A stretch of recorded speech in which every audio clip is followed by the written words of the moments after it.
एक इंसान कम टैलेंट, कम नॉलेज के साथ में 100 बुद्धिमान इंसान से अपना काम करवा सकता है चालाकी के दम पर। एक इंसान दुनिया बदल सकता है ज्ञान से नहीं, ज्ञान दुनिया लेती है पर समझदारी, होशियारी और चालाकी के दम पर। चालाक बनने के ऊपर एक और वीडियो आपके सामने है, ध्यान से सुनना, ये रियल स्टोरी है। फ्रांस का famous spider king Louis 11th, जो कि फ्रांस की हिस्ट्री में बहुत स्ट्रॉन्ग किंग था। हम सब ने इनके बारे में हिस्ट्री की बुक्स में पढ़ रखा है स्कूल में। लेकिन उसकी एक छोटी सी वीकनेस थी, वो ये थी कि वो एस्ट्रोलॉजी में बहुत मानते थे और स्पेशली एक दरबार का एस्ट्रोलॉजर था जिससे वो भविष्यवाणी सुनकर ही डिसीजंस लेने में बिलीव करते थे और काफी बार ये डिसीजंस हेल्पफुल प्रूव हुए। इसलिए किंग उस एस्ट्रोलॉजर को बहुत पसंद भी करते थे। बट एक दिन उसने भविष्यवाणी की और कहा कि आज से 8 दिन बाद क्वीन की डेथ हो जाएगी, रानी की डेथ हो जाएगी। और किंग की क्वीन को बचाने की लाखों कोशिश के बाद भी एग्जैक्ट 8 दिन बाद क्वीन की डेथ हो गई, बिना किसी बीमारी के, बिना कोई हेल्थ इश्यूज के। किंग इतना सदमे में आ गया कि उसे सही गलत कुछ समझ नहीं आ रहा था। उसे लगा कि या तो इस एस्ट्रोलॉजर ने खुद की भविष्यवाणी को एक्यूरेट करने के लिए मेरी वाइफ का मर्डर किया है, या फिर रियलिटी में ये इतना अच्छा एस्ट्रोलॉजर है जो कि मेरे राज सिंहासन के लिए खतरा बन सकता है आगे जाकर के। किंग ने डिसाइड किया कि इस एस्ट्रोलॉजर को तो मारना ही पड़ेगा। वो सीक्रेटली अपने आदमियों के साथ में षड्यंत्र रचता है और उस एस्ट्रोलॉजर को जिसको मारना है उसको अपने किले की सबसे ऊंची मंजिल पर बने कमरे में बुलाता है और अपने आदमियों को ये कह देता है कि एस्ट्रोलॉजर के आने के बाद जैसे ही मैं इशारा करूं, उठाकर इसे खिड़की से बाहर फेंकना है। एस्ट्रोलॉजर आता है और उससे बुलाए जाने का कारण पूछता है कि क्यों बुलाया गया मुझे। राजा उसे इधर उधर की बातों में उलझाता है, बातें होती है।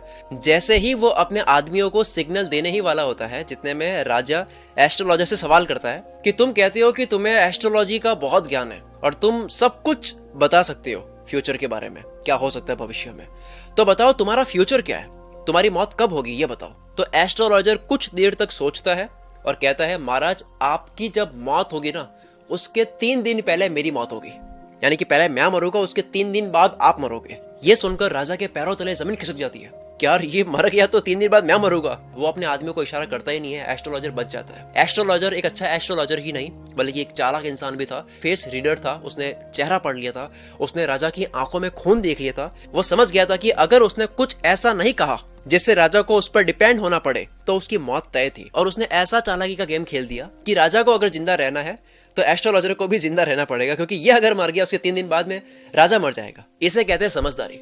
इंसान बड़ा ज्ञान से नहीं होता है, समझदारी से होता है। राजा चाहते हुए भी उस एस्ट्रोलॉजर को नहीं मार सकता, जबकि राजा को पता है कि ये राजगद्दी को खतरा है। फिर भी जिंदगी को शतरंज की खेल की तरह समझो कि सामने वाला प्लेयर ऐसा फंस जाए कि वो आपको हराने की, आपको दबाने की, आपको मारने की जैसे ही सोचे तो उसके दिमाग में आया कि यार इसको मारने से पहले मुझे पहले खतरा है, इसको अगर कुछ भी कर लिया तो नुकसान मेरा भी है।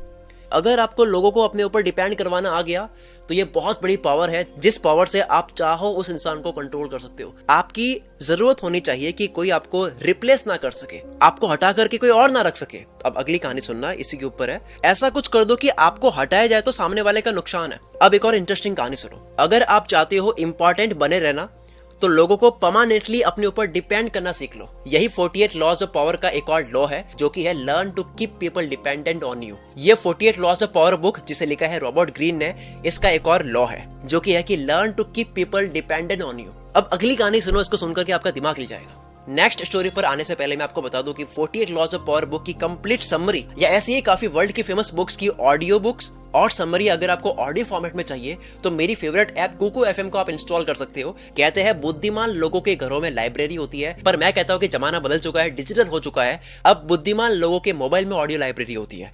कुकू एफएम इंस्टॉल कर सकते हो, वहां पर मेरा भी ऑडियो फॉर्मेट में कंटेंट आने वाला है। कुल मित्र सब्सक्राइबर्स के लिए अभी के लिए 50% ऑफ चल रहा है। फैब 50 कूपन कोड एंटर करोगे तो लिंक डिस्क्रिप्शन में है। अब आ जाओ नेक्स्ट पावरफुल स्टोरी में। मिडिल एजेस की बात है। इटली का एक शहर सेना को बाहरी ताकतों ने घेर लिया था और ऐसे में वहां के लोकल गुंडे ने बचा लिया और आने वाले कई सालों तक उस गुंडे पर कोई आंख उठाकर भी नहीं देख पाया था। मतलब उसकी ऐसी इमेज बन गई थी उस गुंडे की, क्योंकि बचाया था। पर क्या आपको यह पता है कि सेना के रहने वाले लोगों ने इस देशभक्त गुंडे के एहसान का बदला कैसे चुकाया? पैसा या जमीन दौलत की बात आई तो सब कहने लग गए कि जो काम देशभक्त ने कर लिया है उसके लिए पैसा, जमीन दौलत ये बहुत छोटी चीज है, कुछ बड़ा गिफ्ट करते हैं।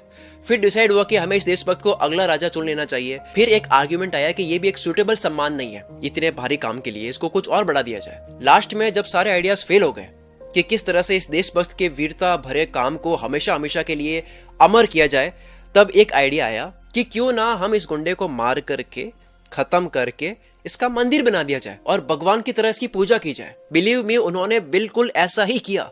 ये रियल स्टोरी है और ये स्टोरी भी यही लॉ टच करती है कि अगर आपको पावर में बने रहना है तो आपकी बड़ी जरूरत होनी चाहिए। अब इस गुंडे की जरूरत कैसे खत्म हुई वो सुनो। आपको लग रहा होगा कि उस देशभक्त इंसान की गलती बिल्कुल भी नहीं थी, ये तो लोग एहसान फरामोश निकले जिन्होंने इसको मार दिया। ऐसा नहीं है, दरअसल उस टाइम इटली में इन गुंडों की कमी नहीं थी कोई। बहुत से इस तरह के नए गुंडे मार्केट में कम पैसों में अवेलेबल थे, मतलब वो गुंडे रिप्लेसेबल था जिसकी जगह कोई भी ले सकता था। और जब ये गुंडे कुछ बैटल्स के बाद में सीनियर हो जाते तो इनकी डिमांड और पावर और बढ़ जाती, फिर उल्टा लोगों को ही परेशान करने लग जाते ये गुंडे, क्योंकि एक टाइम के बाद में इन गुंडों को अफोर्ड करना ही मुश्किल हो जाता था। इसलिए इनको लोग मिलकर मार देते थे, क्योंकि इजीली कोई भी इनकी जगह ले सकता है वैसे भी।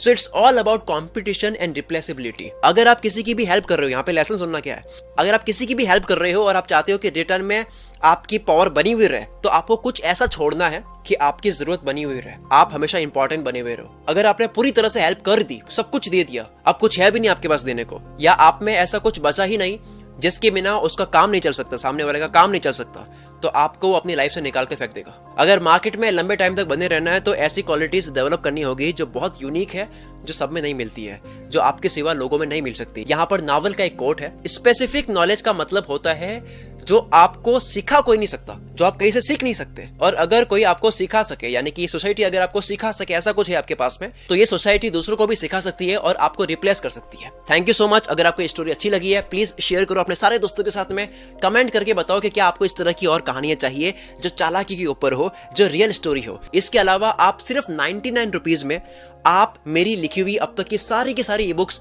अभी डाउनलोड कर सकते हो अपने फोन में, लिंक डिस्क्रिप्शन में है, जाकर देखो वो कौन सी बुक्स है, उनके नाम पढ़ो, अगर आपको सही लगती है तो केवल 99 रुपीज में आप मेरी अब तक की लिखी हुई सारी किताबें अपने फोन में डाउनलोड कर सकते हो। मिलते हैं हम अगली वीडियो में। Wish you all the very best. मैं शकील कुल मित्र से आपके सपनों को सपोर्ट करता हूँ।